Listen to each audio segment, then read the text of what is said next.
Chapter 5, 181. Bell Tower. Several days passed, with nothing disastrous happening.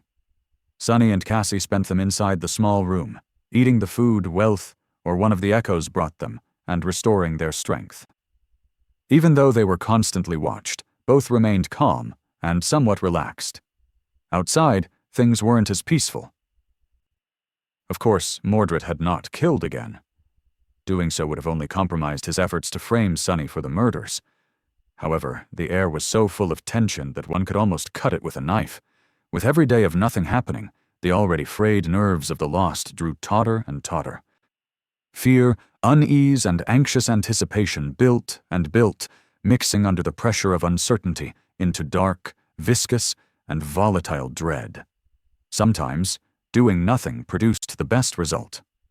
Mordred knew when to push and when to pull too well. With nothing to do but wait for an inevitable attack, and nowhere to release the tension, the Lost spent a lot of time staring at the closed doors that led to the quarters where Sonny and Cassie were kept, their face growing darker with each day. Something had to give. At this point, even Pierce and Wealth didn't seem confident in their ability to keep these soldiers under control and battle-ready. The two masters spent the time making their own plans. Sonny didn't know what these plans were, since he didn't dare to send one of his shadows to spy on the formidable Knights of Valor. He had a pretty good guess, though. On one of these days, he noticed that the Lost seemed especially restless.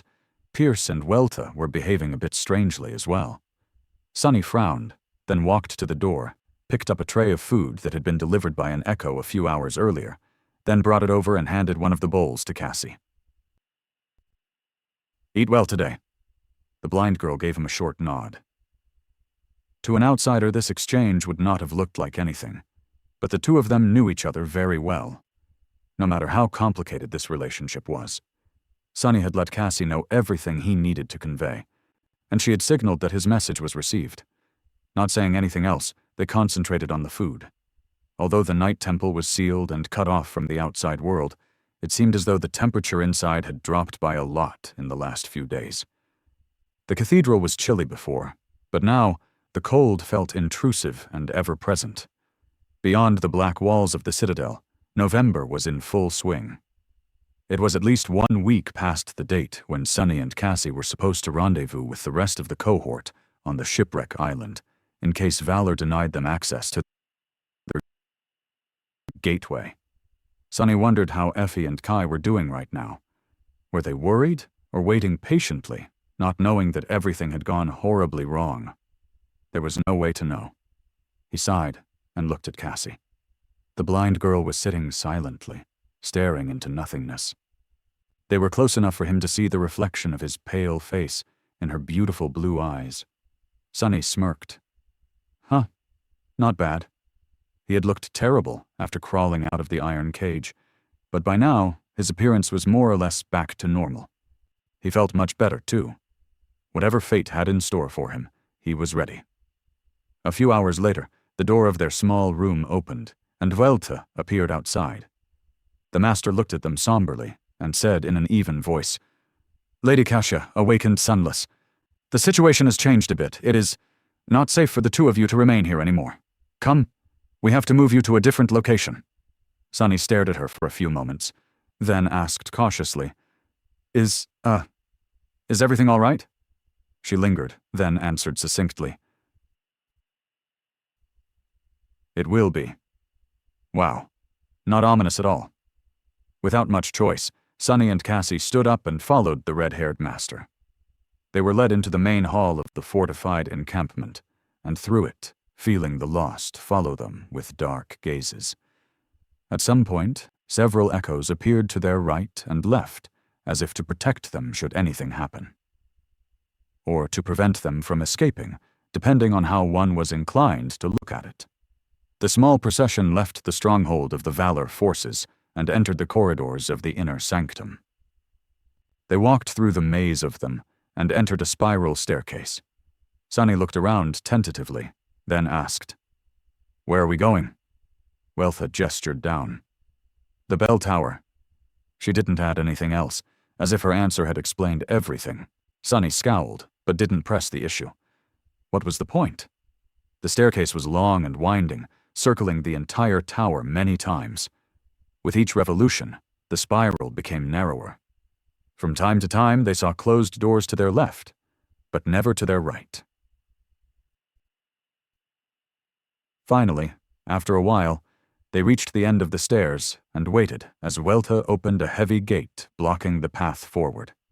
Sunny and Cassie found themselves at the very bottom of the main bell tower of the Night Temple. Somewhere below them, a massive bell was swaying gently on an ancient iron chain. The tip of the seventh belfry was narrow, encompassing only a circular corridor and one central chamber. Currently, they were looking at its door. The door was slightly opened. Welta stopped, then looked at Sunny and gestured forward. "Come inside." Sunny threw a glance at her, then at the echoes surrounding him. He hesitated for a few moments, then sighed, swung the door open, and stepped into the chamber. He found himself in a room built of cold stone. It was dark and full of deafening silence, arranged in the shape of a heptagon. Its 7 corners were drowning in shadows, and at each of its 7 walls, a large mirror frame stood. However, the frames were empty. The mirrors they had once housed were long shattered and gone. Sunny stared at them for a moment.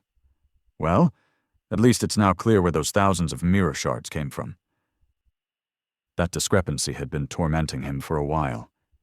In a prison where no mirrors were allowed, where had Mordred found all those shards?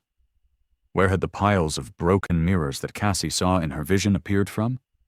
Now he had an answer. Satisfied, Sunny lowered his gaze and looked at the figures waiting for him inside the dark chamber. Pierce was standing in its center, surrounded by the rest of the echoes. His eyes were cold and heavy. The fearsome master grimaced, then said, his voice low and threatening, "Whatever you think of doing, I would advise against it." At the same time, the door of the chamber closed with a deafening bang. The echoes that had escorted them here were already inside, behind Sunny. Wealthy was there too. She was holding a blade to Cassie's throat. Her expression was dark and calm. Sunny lingered for a couple of seconds, then slowly raised his hands with his palms open. "Damn. How very unexpected. What a surprise."